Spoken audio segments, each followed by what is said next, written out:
everybody. Welcome to Across the Bifrost, the Mighty Thor podcast, where on each and every episode we explore the world of Marvel's Mighty Thor. I am one of your hosts, Ryan Doze, joined by Hercules himself. Eric Teskey is here. Eric missed out on our Ultimates conversation, but Eric, I think we're gonna make up for it today. I think we're gonna make up for it in spades. I think so. I'm excited to be here. I'm excited that we have an amazing guest here today. Do you want to introduce him? Yeah. So Luciano Vecchio is here, and Luciano, we already said this before we got started here, but we're so freaking excited to talk to you because your art is like something Eric and I will actively pass back and forth to each other. Like, did you see he posted this? No, I didn't see that yet. Did you see he posted this? So we're so excited to have you, man. Thank you for having me. I'm very happy to be here. Maybe can I start and I'll just get my fanboy stuff out of the way and then I'll just be normal after that. But I just gotta say, Luciano, it's so great to meet you. So I got into comics during the pandemic in about 2021. And your work, actually, you were one of the first artists that I could name just by looking at their work because you have a very distinctive style. And so as I was first getting into comics, I was like, I can tell when you do a cover, when you do an Infinity comic, I could recognize the style. And so some of the very first things I remember were you got to do the Wiccan and Hulkling honeymoon back in King in Black, Wiccan and Hulkling. So that has a special place in my heart. And that was one of the first ways that I was introduced to your art. And then you also do a little bit of writing too, because you were in the Iceman New Year holiday special and the Marvel Voices Infinity comic that started with the Iceman story arc. So, which I didn't realize that you did as much writing as you do, because I really think of you as like, oh, there's that artist that has that great style that I like. So that's a little bit of how I got first introduced to your work. Wow, that's so you're kind of new to comics, relatively. Yeah.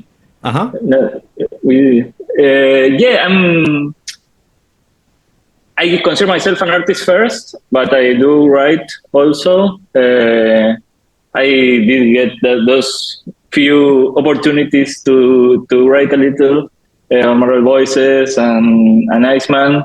And that came from, I have my own creator-owned book called Sereno, where I discovered my voice as a writer as well. But it's, I consider myself an artist first, and it's my main work. You know, writing is something that happens sometimes, but it's not something I actively pursue because I don't know. I didn't dedicate my whole life to that, so I don't know how to make it more important in my work. But I'm happy working with incredible writers, learning from them, and focusing on drawing.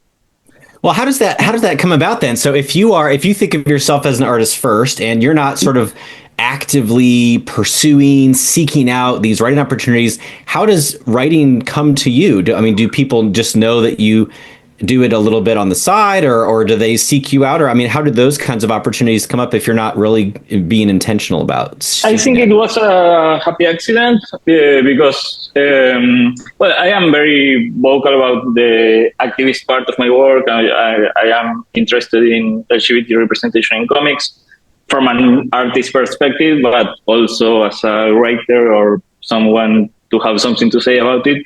So I don't know, some people knew what I had to say from panels at conventions, then or posting online. But yeah, my first writing for Marvel was in the first Marvel Voices special. I was contacted to see if I wanted to participate as an artist. And I was waiting for a script and wondering, what will they assign me to draw, or who will they pair me with? And at some point, I was thinking, like, I wish they give me something like this kind of story I always wanted to tell, and then I thought, why don't I propose it myself? So I made it's a one page where all the LGBT heroes of the Marvel Universe go to Pride March together as a political statement. It was released in 2020, so it was right before the pandemic hit.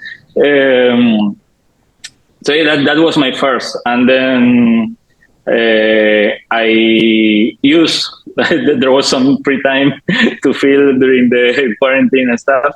So I used that time to translate to English my creator own work, and I sent it to my editors at Marvel. Sarah Brunstad, who was at the time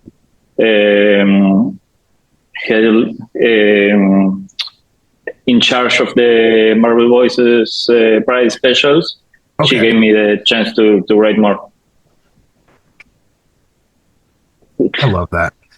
I love that. It's like, we don't have a script. I write something. Like, it was great. I will say, man, like the introduction I had with your art was seeing you post things on Instagram where you were designing looks for things, where it was like this is more recent, but this is one that really stuck in my mind. Your design for Count Parker in the Web of Spider-Man. I was like, I'm not even that big of a Spider-Man reader, and I was like, holy cow, Dracula as Spider-Man, like, but like kind of like a punk vibe. I was like, I've got to know more about this. And then like you're doing so much with like Venom and Venom, the Venomous stuff, like your Venom War series. What's it been like to kind of get to play around in the Venom Spider-Man universe? And you're not even done with getting to play around in that universe. Yeah, I mean, Spiderverse versus Venomverse starts coming out next month. We had the two prologues. The Venom one comes out this week. But yeah, I've been working on that since earlier last year, so ahead. And it's been fun. I love doing character design. It's something I used to do for fun. Like I like the exercise of,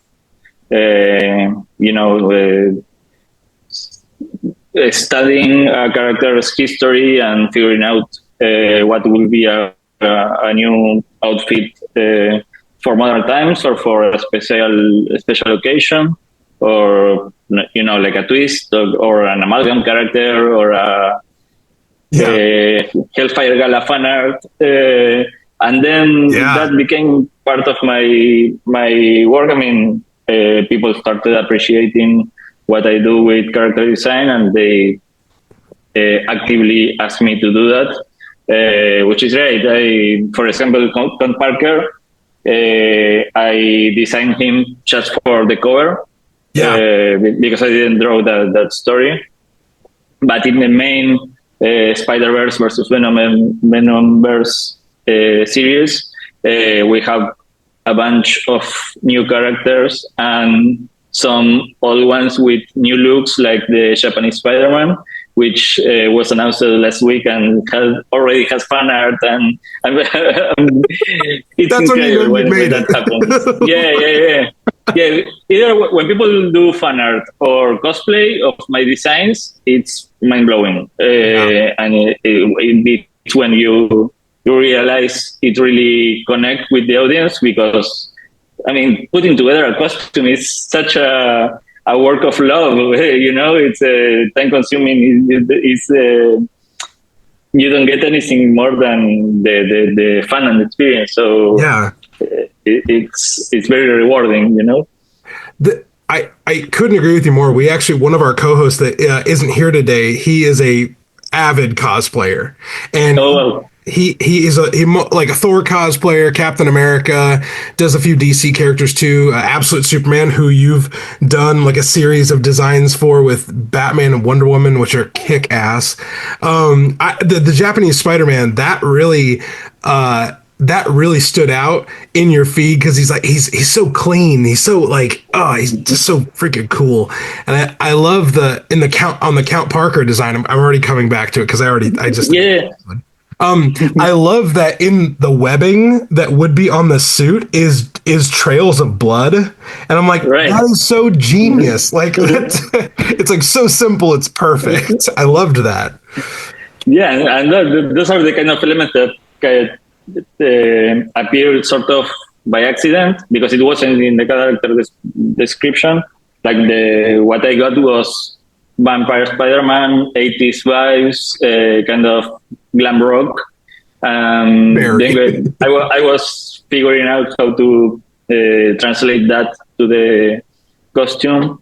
And then I don't know if by accident, maybe even, sometimes you color a layer by mistake and it was black, but now it's red and now it is like blood on the body. So something happened by accident and it turns into gold,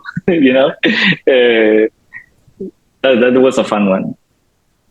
Eric, are there any other, like, I know we're in the kind of like the design, like the fanboy design kind of part of this, because this is part of like, man, Luciano, this is really part of our friendship where it's just like, oh my gosh, it's like we're talking about like a rap album where it's like, oh my gosh, this new thing just dropped on his Instagram. Like I remember us sharing the Sam Wilson one back and forth.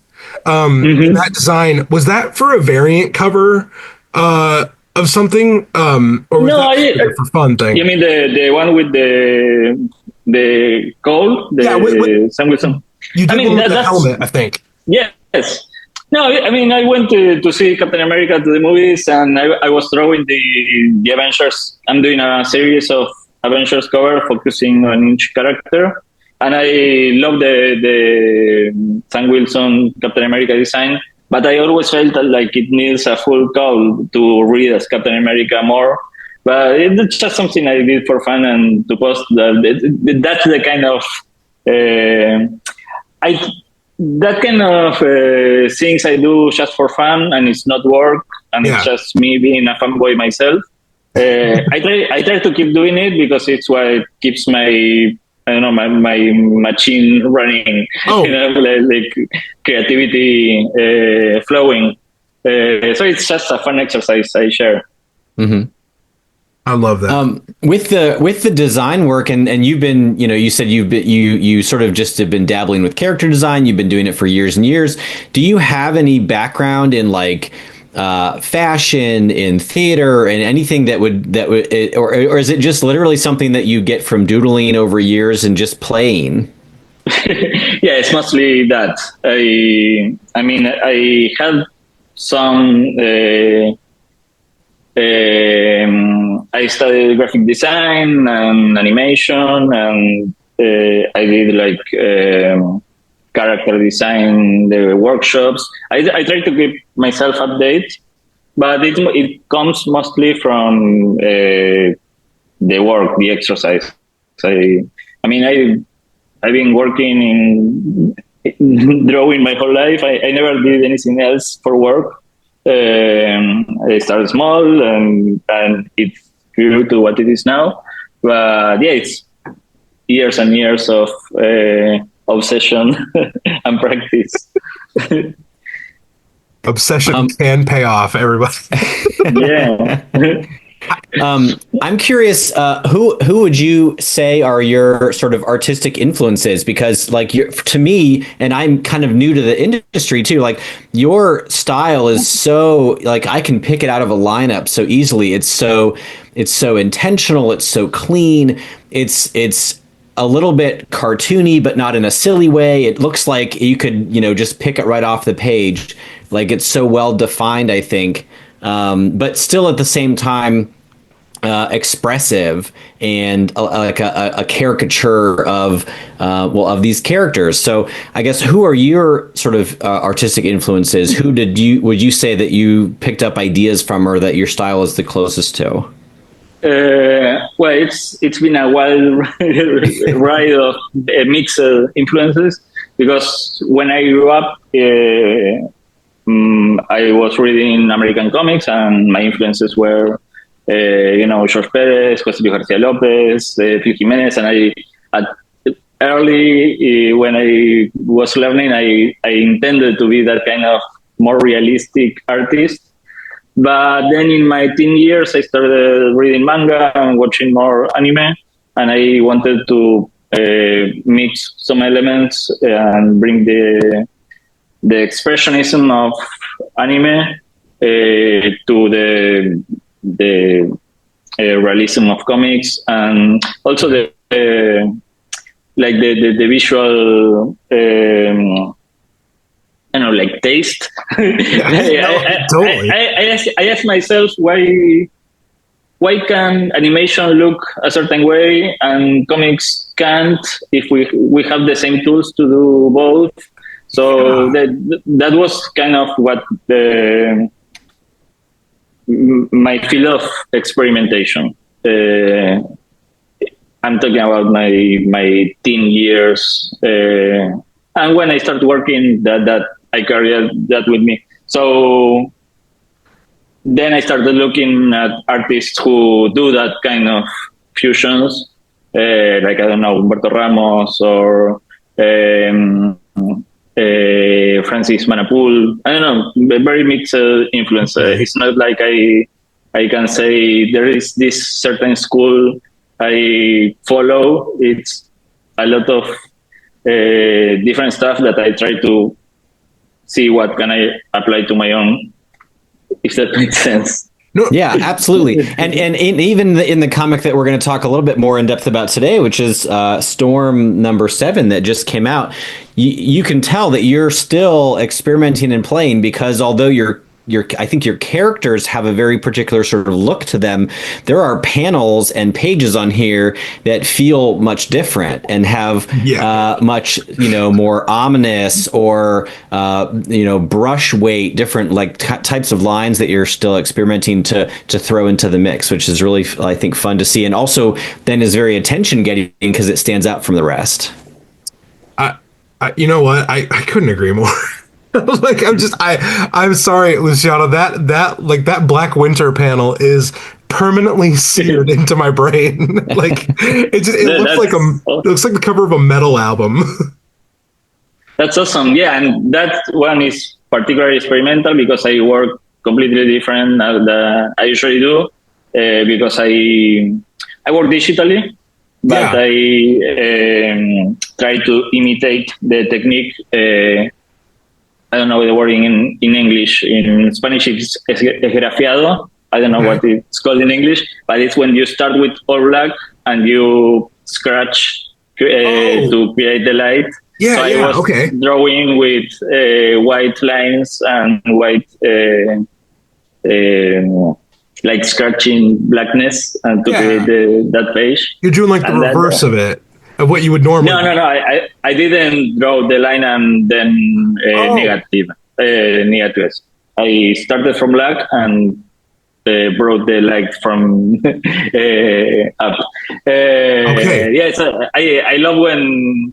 I mean, this was a particularly stimulating script from Urewa. And it was very, it pushed me to try new stuff, and I love when that happens. It's very, I don't know. I invest myself a lot when that happens, and I hope it shows on page. Well, just speaking for me, and I think speaking for Eric, it was very felt reading through it. And the script was so good because the script let you play around with so much. The one thing, before we actually dig into the stories of it, you got to design this new set of Thunder Gods. And you had released maybe some hints or some teasers a little while back when it had come out in I believe the Solicitations, and I was like, okay, this is awesome. What was the creative process of yourself and Eric? I need your help here again because I was trying so hard. The writer for Storm. Murewa Ayadel. Yes, thank you, Luciano. I appreciate it. The what your collaborative process putting those Thunder Gods together, what was that like? And then like how did you get to the finished products of them on the page? So, well, it was the first thing I jumped on when I got the script because it was like my favorite game, designing this kind of characters. Murewa's writing style is very particular and very enthusiastic. I don't know, his enthusiasm is very contagious. And the script itself has a lot of like extra visual references, descriptions. Like he gives you a lot to work with Okay. and make your work easier and inspiring. He even creates a whole visual bible for the Storm series. I never seen that something like that before. Like he's very giving his all in this series, and that's just contagious, you know, as a collaborator. So it was very inspiring. So each goal had their photo reference or the visual description, what to work with. But at the same time, I gave my own twist to them. I worked with all of them at once. I knew I didn't have a lot of time because this is monthly comics and you have to keep working. Yeah. Yeah, but there's something like intuitive in that process that creates good results also. So what I did was like creating mood boards for each goal with reference from each culture they belong to,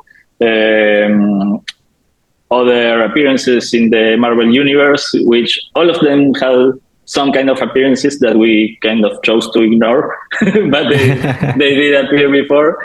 And then, I don't know, like anything I could consider visual inspiration, like for example, for Chuck, the Aztec god, part of the mood board is what the art team of Wakanda Forever did with Namor and his world, Yeah, because totally. it's part of the same reference with a Marvel filter, which is what I wanted to enhance because I feel with these kind of characters, gods and mythology and something that refer to real world belief systems or religion Yeah. or myths.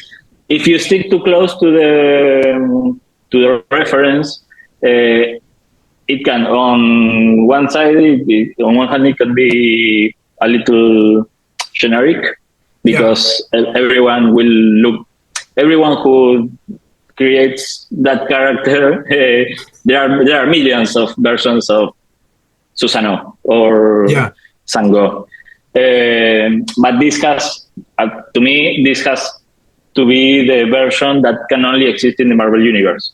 Okay. That's why I went to the roots and studied Jack Kirby's designs for the Asgardian gods or the Greek gods, and then I love Cochrun's original design for Storm, so I tried to like deconstruct that original Storm design with the crown and the shapes, and deconstruct the Thor design and take some elements and reuse them on the other gods.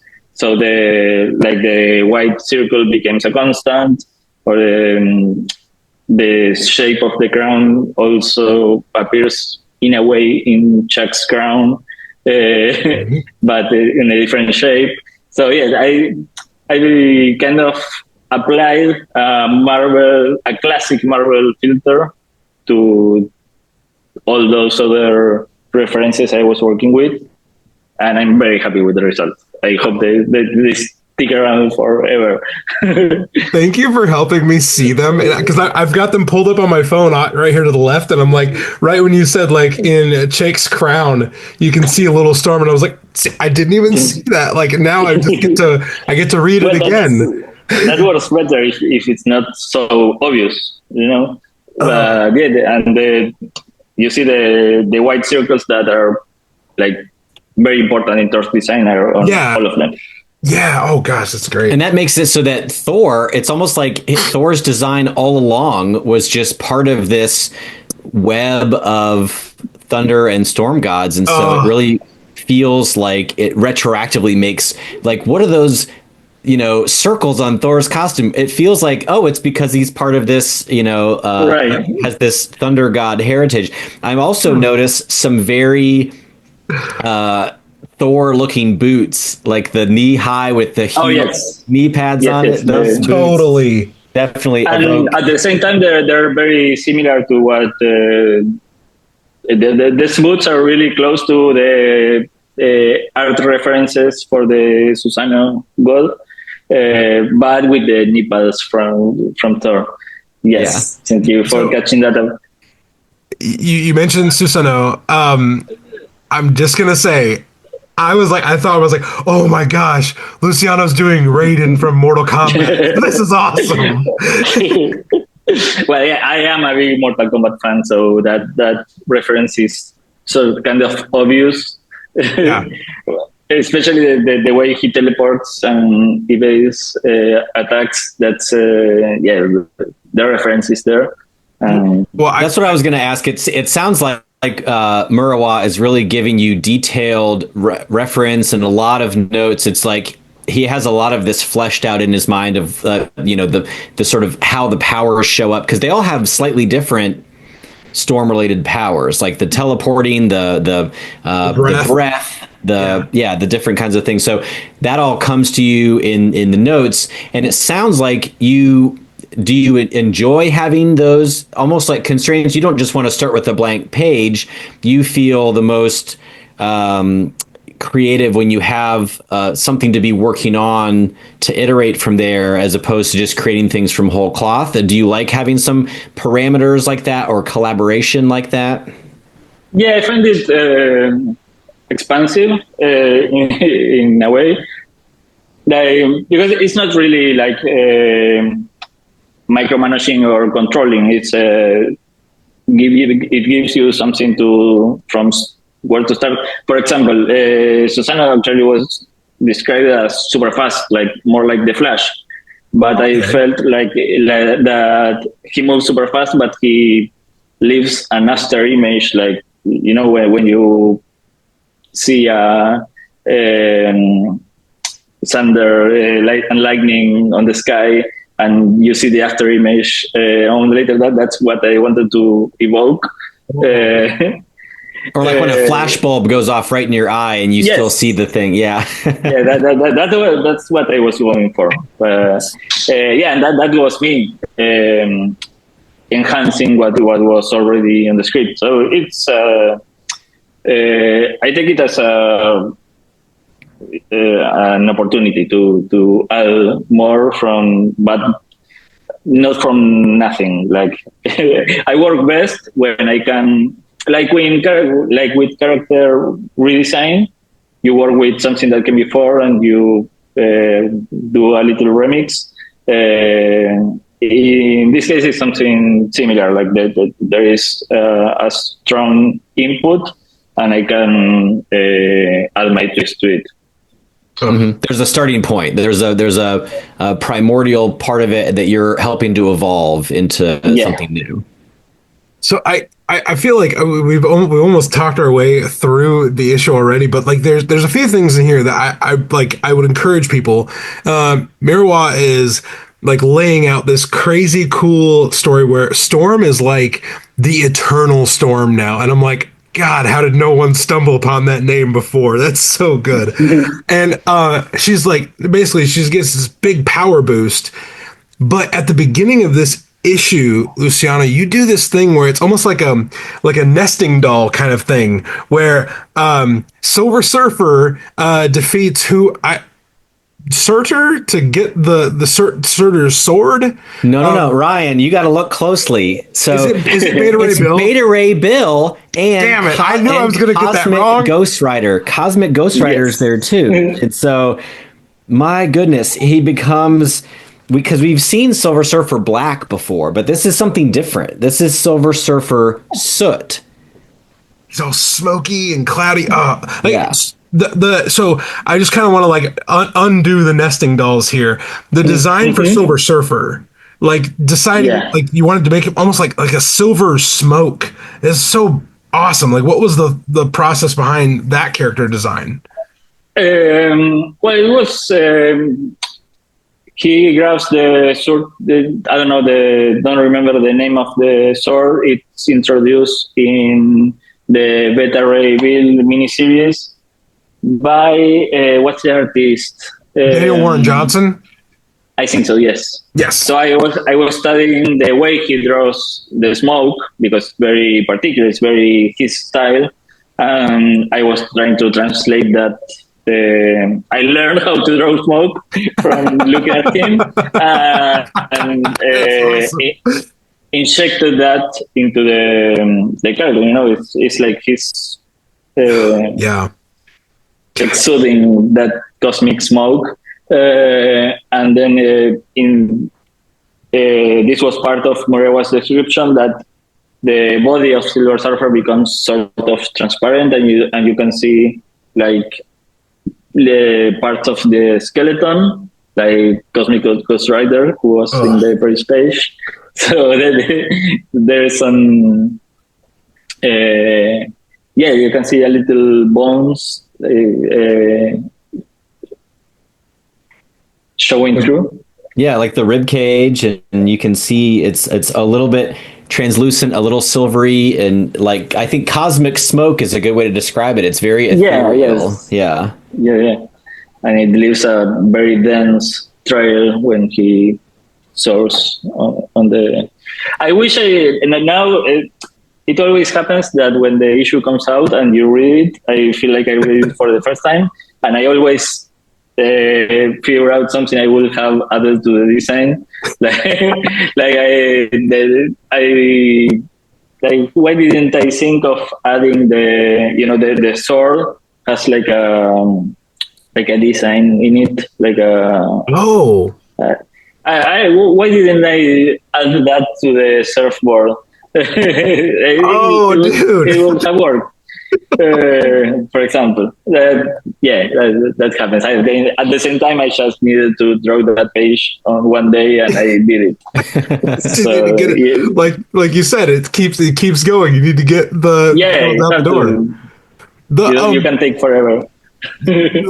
You did then you did Galactus, and your Galactus is very imposing, but he's not there for long because he quickly gets swallowed up by the Black Winter. I've already talked about how much I love that panel and how I might get it as a tattoo on my arm or something like that someday. Oh wow. But then you do Oblivion, and I was like, how many layers to this is there going to be? Keep zooming out, and they just get bigger and bigger because Galactus is massive, and so to zoom out that far to see the Black Winter, and then it's all inside the mouth of Oblivion, like it's just huge. Yeah, and it's a difficult exercise because you give the impression of scope, but you're actually drawing in the same page you always draw. And characters are the same size you always draw them, but so the challenge was to make it look like something massive out of scale. That's why I went experimental with the technique, so it doesn't look like any other character. Yeah, and with Galactus having almost like the almost like white, almost like the spray paint look to make it look much further in the distance to give it that sense of scale. So like we see the Silver Surfer in the foreground and then the hand, but then Galactus is sort of in this mist, and so you can tell he's much further away to give it that size. Yeah, yeah. It's like when you see like a mountain from far, and you see it like it's like the opacity is lower, and Yeah, yeah. it's mixed with the sky. Sort of that feel. I, but like, here's the thing. Then we're going out, and it's like this cosmic Easter egg hunt of all these different things that we're seeing, and then you zoom back in, and we're in the Amazon, and Storm and Maggot, who, by the way, like I'm not like an X-Men savant. I don't know everything about the X-Men. I would say I know very like little compared to most people about the X-Men, but your design for Maggot is so cool. Like Thank you. like he just looks like he fits in this book so well. And but then this giant listeners, I kid you not, if you haven't read the book, go read it, because super soldier serum infused giant snake should have you every time. The snake is like we see this fight scene between Storm and the snake, and Maggot is helping her, and all of that happens. And I don't know, like kind of just asking the same question but with different characters. But the snake design, it's so almost creepy like, and it's very shadowed. There's little flecks of green here and there, but what was the kind of the direction behind that character? Well, in this case, the description was like that. Mutant giant snake. Yeah, but see, this is where I pull from everywhere for influences. I really like how Hellboy artist, creator, Mike Mignola does Oh yeah. snakes and monsters, that kind of articulation of the body that is not strictly natural, or the way he creates shapes and shadows. So that was one of my references for Can't do much better than Mike Mignola. snake. Can't do much better. But with a more realistic Right. structure, like Yeah, listeners, this isn't him playing on Hellboy. Like this, it's not that. Yeah, so it was pretty much Awesome. just that for the snake. We kind of transition to this scene where Storm and Iron Man are having this really like really like tense conversation, and Tony breaks into Storm's house, and Storm's like, yeah, I don't know if you should be doing this. And I just say, like, your version of Aurora, she is gorgeous. Like there aren't many versions of Aurora that aren't, but like she's stunning, and I can't wait for the has the armor made its debut, or is that in the next issue? Yeah, that was the previous issue 6. Oh, previous issue. Okay, cool. So like she looks like a badass, but also she's beautiful. Like it's just like this is perfect. Did you have any specific like inspiration for your version of her? Because I know you've done the design for her, but you've done interiors for her as well. Mm-hmm. I always refer back to the first model sheet by Cockrum. Oh, the one with the original costume, the side view. Yeah. Because even if the style for the face or the hair is different, I feel like everything that she is as an archetype is condensed in that first image. So I always refer to that.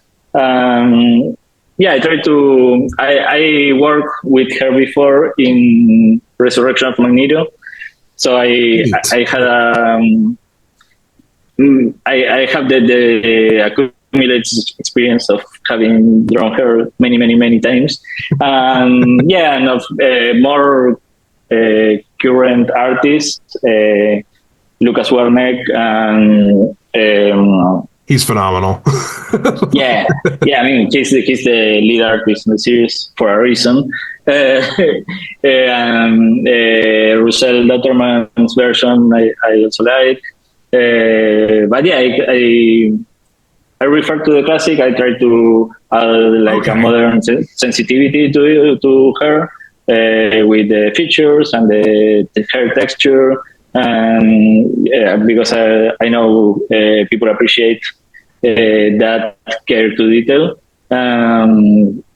But yeah, I always want to refer to the original version of a character, Right. and like create a bridge to current and modern interpretations. So, Eric, I will hand this back off to you after I ask one very crucial question. Yes. Favorite hairstyle for Storm? Are you mohawk? Are you afro? Are you straight hair? Like, what is your go-to? Like, if you no direction, Luciano gets to do whatever he wants to Storm.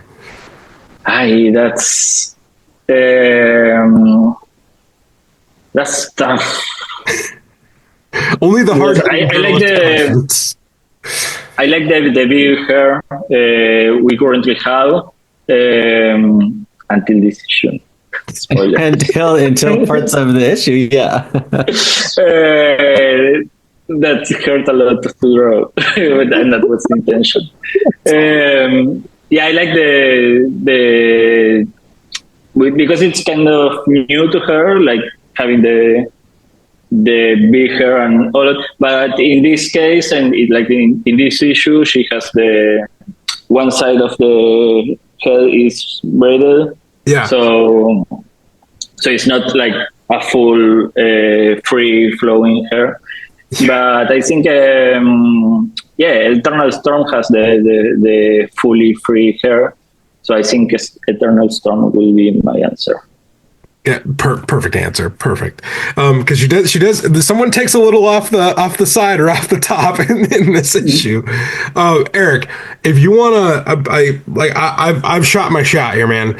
And I'm gonna prepare the thunder round. If you wanna just sprinkle in anything here. I know we get one panel of Thor in this issue, where he he shows up in he looks like one of the Thunder God designs. Like he looks like he belongs in that group of gods. I loved what you did with Thor. Sorry, Eric. Maybe that's another place we obviously need to go is the design for Thor. What do you think?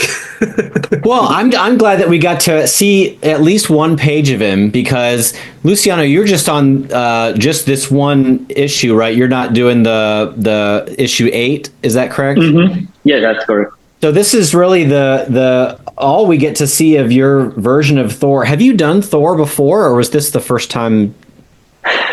I think I haven't. I did a one page for issue 18 or 19, was it? That the artist Sham issue of the current series. I did the page with Enchantress, and he's on like tiny on 1 or 2 panels. But this was my first full page Thor appearance. Yeah. So I'm a little sad that you're not going to be doing more Thor appearances because we are obviously a Thor podcast, so we're big Thor fans. Right. Yeah, me too. I want to draw everything. And we want you to draw everything. Let's be very clear about that. Well, that's another good question. So I think I don't have anything else about this issue, but I want to know from you, Luciano, who is a character that you wish you could draw or that you haven't had the chance to draw professionally yet? A character that you would love to sink your teeth into, either as a guest artist or a main artist, or are you already doing that? Because it sounds like you're already dabbling with things just as a fan yourself and putting things up on Instagram for us to enjoy. But is there a character that you would love to professionally be able to take on?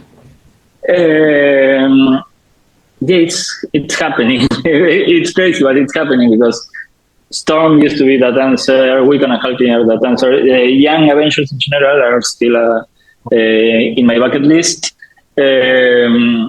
But yeah, now it's been announced. I'm joining Uncanny X-Men with Gail Simone, who is one of my lifelong dream writers. I didn't believe I would ever work with her, and now it's happening. So I'm like living it right now. It's incredible. That's awesome. Is that the book that you're doing the covers for right now? The really Sorry? cool, like almost neon-y colors. Got one of those right there. The you mean the character spotlight covers? Yeah, Or yeah. yeah, I did a bunch for Uncanny X-Men. I did a cover for each character. Now I'm also doing a series for the of those covers for Avengers. But yeah, that's the book I will be showing as interior artist. God, I'm so hyped. Which one do you have in the back there, Eric? I've got Nightcrawler there. I've also got Gambit. They're very Oh yeah, I collectible see because them. they're so cool. You get to see a combination of a close up of the face and the full body pose. So they're just from a if you're a fan of a character, getting one of these variant covers is fantastic because it really, really, really is going to be one of those things I think that stand out. So you have that same look for all the different. Yeah, you've been doing all the different the current Uncanny X-Men, including the new characters, and Yeah, then the outliers. the Outliers, and then working through now the Avengers roster. Right Mhm. when Thor is no longer on the Avengers roster, of I course. know, I know. I hope that they ask me to do one for Thor, even if it's for his solo book. And I designed this series. I was asked to do like spotlight covers for each character, Yeah. and I wanted to come up with a design that can become a series that can be extended to Oh, whatever book, whatever. So my hope is I can keep expanding it, and they ask me to do more of this character cover for. uh, And again, I love that because there are certain artists that like do variant covers and they're like, oh, that's another like Dodderman costume variant cover, or right. that's another Alex Ross villain cover. We want that for you and for us. Yeah, and also when growing up, I was a big fan of the Marvel handbooks or the Yeah. Secret Files kind of books. So this is kind of my way of homaging or Yes. tapping into that kind of images, like quintessential representation of this character. I, that's such a perfect description. It is very handbook style. I love that. One cover I feel like we would be remiss without mentioning is and then I promise I'll get to it's sorry man, like it's just so much we wanted to talk about. You are doing what you've done, and it's going to come out a variant cover for the Marvel Voices Pride issue. You did Yes. an homage of Captain America #1, where a whole slew of characters are punching Red Skull mask wearing, I'm assuming, Nazis in the face. Like that whole process, it being an homage, but also including all of these characters, like that must have been like one, like a crazy day at the office, but also like, oh gosh, I get to put all of this in one page. So yeah, there's a little backstory to that one. I was originally doing a different cover. That usually the Marvel Voices Prize special covers are more celebratory. We want to express the joy and the Right. They're less punchy. Yes. And I was already working on a sketch and everything, and something seemed off this time because it's dark times for our community. It felt off to me. So while I was drawing that other sketch, I said, I was reading the Avengers Academy, where Captain America, Aaron Fisher is one of the main characters. Yeah. I was thinking, this is this came to my mind, like homaging Captain America #1 and making it relevant to current times. So I did a very, very loose, quick sketch of that. And the twist was making it a collective punch. It's not just, it couldn't be just Aaron Fisher or America Chavez doing the punch. This is a community coming together to resist fascism. So yeah, I made a very quick sketch, and I sent it to my editor just to express what I was feeling at the day. I didn't think I was pitching it. Okay, I was like, we're doing this cover, but I kind of feel like this right now. And they told me, hold on, we will check what we can do with this. And then they came back and they say, let's do it. It felt really great. It felt validating. And because, we work with representation, and we try to reflect the real world with our existence in fiction. But also, this is superhero comics are what form or moral views, and they used to be a way to discern very easily right from wrong, and villainy from something you have to resist and not celebrate. Violence towards our community. And it was right there. It's not like it came. It being an homage to Captain America #1 makes the message very obvious and very. It limits.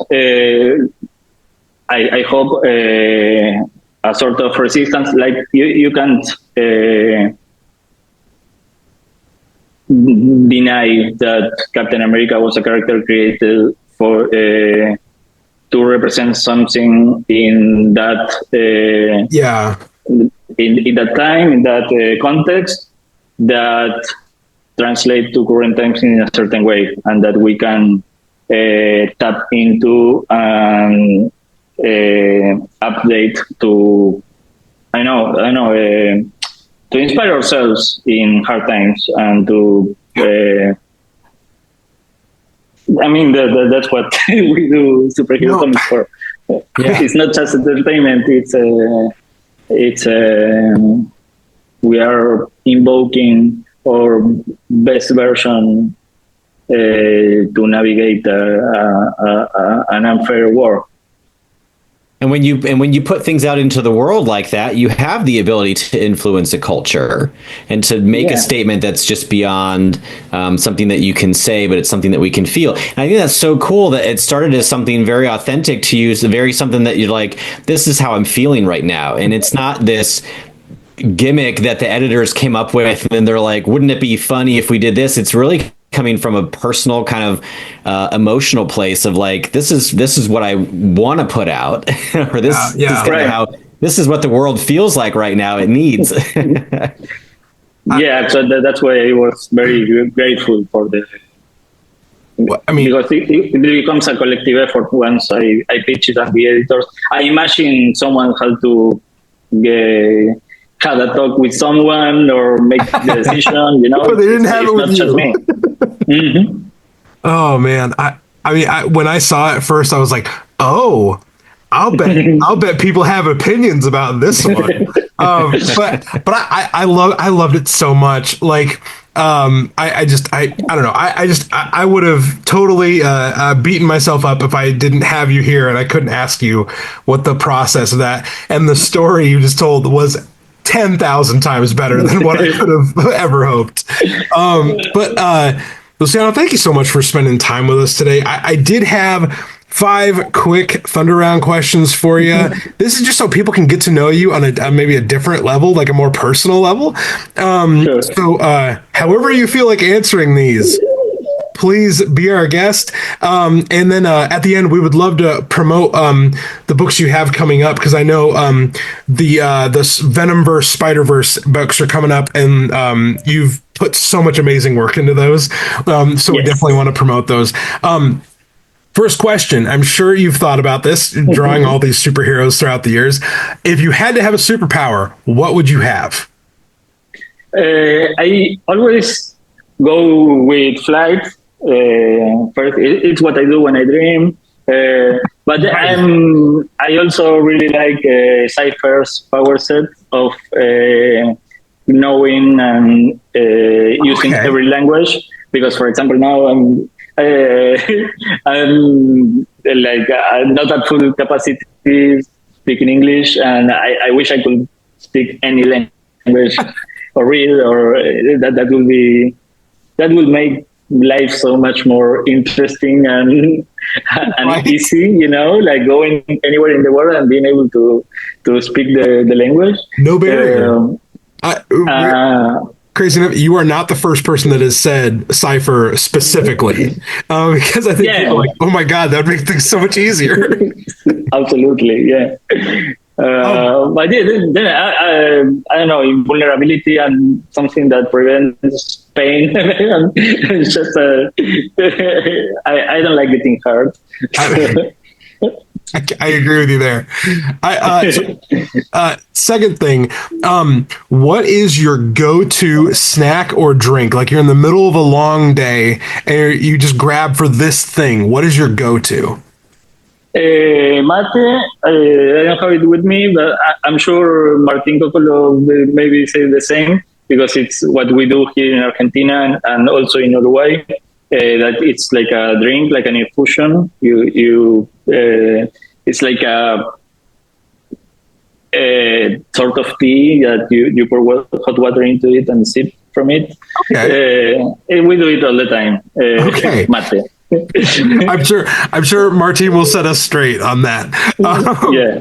What is at the end of a long day, like, and it not art related, but like if you're just gonna like chill, what is your like what does Luciano do to unwind? Just go to my boyfriend's, watching something and enjoy food and love and our cats. That's either his or mine. That's my unwinding right now. Hard to argue with that. Good. That sounds awesome. What is who?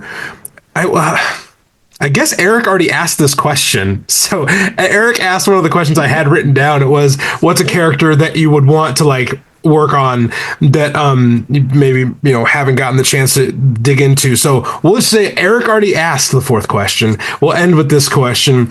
Who is a creator that past, present, they can be deceased, you can raise them from the dead, that can be one of your superpowers, that you would want to have dinner with?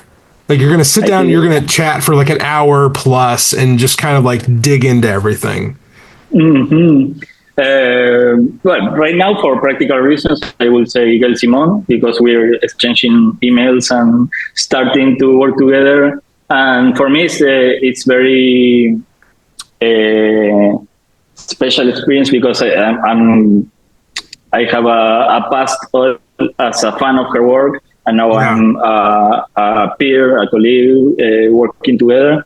So I would love the chance to spend time in person.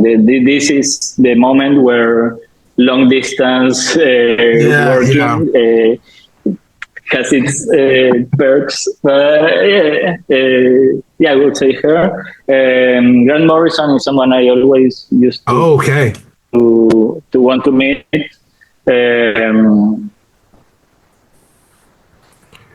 No. They will do say anything. But I will stick with it. I love the answer of Gail Simone, because like everybody, just so you know, like we're a strictly audio podcast, but the smile on your face when you said Gail Simone was so awesome. And I'm not gonna lie, I need to see what a Grant Morrison written Luciano drawn book would look like. That would be gnarly. Oh man, I would love to see that. So You've got this book coming out. I so far I didn't think that would be possible. No, sorry. Oh no, my computer lagged there for a second. Can you just repeat that for me real quick? No, I used to think that wouldn't be even possible, like dreaming of collaborating with Grant Morrison, but now I say, why not? Yeah. It would be incredible. Why the heck not? You do have this book coming out, Spiderverse versus Venomverse. First issue comes out in May.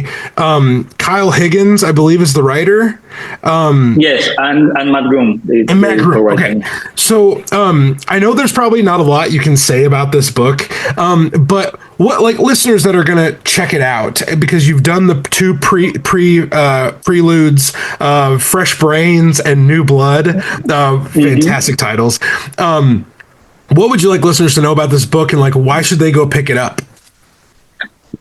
It's, first of all, it's super fun. It's really a versus book.